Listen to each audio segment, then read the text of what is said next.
И така, това е автомобила Renault Clio 3 1,6 бензин, 110 конски сили.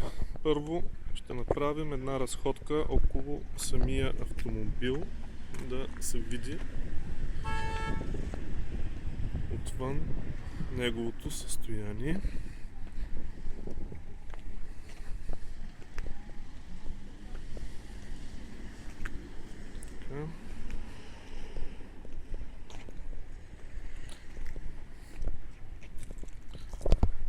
Капак е отворен предварително, така че ще крехна да се види двигателя. Значи двигателят е в състоянието, в което е и не е мит, за да няма някакви подозрения. Никога никакви проблеми не е създавал, както двигателя, така и каквото и да било по самия автомобил. Гражданска каско и преглед. Отваряме вътре.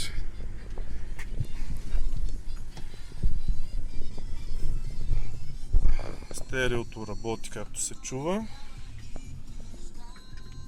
Сега ще го спрем за малко, за да демонстрираме как пали колата. Така, първо освобождаваме от скорост, дърпаме ръчната и без газ, няма крак на газта, палим.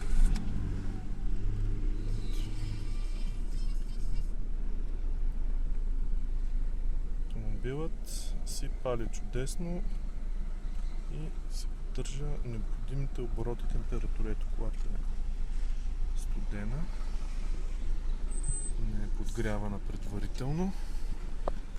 Тук са лостовете за управление едните, тук са за радиото и останалите неща. Така е самото стерео. Сега тук е музикалната кутия.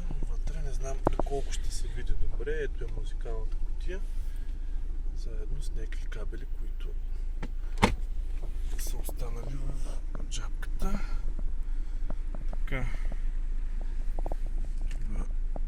с огледалцето да може да се оглежда половинката, ако седи там, ако не седи там. Да, ето едната лампичка, другата лампичка.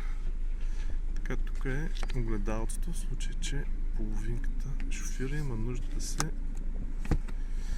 приготви. Така, вратата. Сега ето го въпросното чекмедже, тайно отделение под седалката, което в принцип не се вижда, когато седалката е дръпната. Ето как изглежда и задната седалка.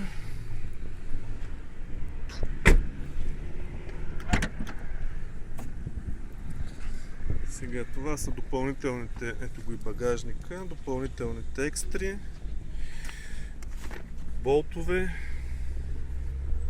за джантите, за обикновени, за алуминиеви и така нататък. Багажника за тавана, аеродинамичен, зимните стелки, решетка в случай, че превозвате повече багаж или някакво животно, за да не прескача вътре в колата. Иначе животни не сме возили. Мрежа за багаж и не знам доколко се вижда, подложка за самия багажник, така че ако нещо се разлее, да не се омаже тапицерията. Има и разделители, които също не се виждат особено добре.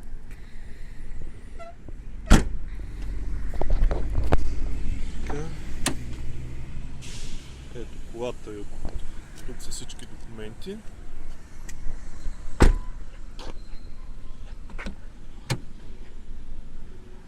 И поглед от пътническото място. Така, нещо друго. подлакътника, ето така се отваря. В момента е с летните стелки колата. Тук се намира превключвателя за airbag. Общо взето, това е всичко. Колата е кукла.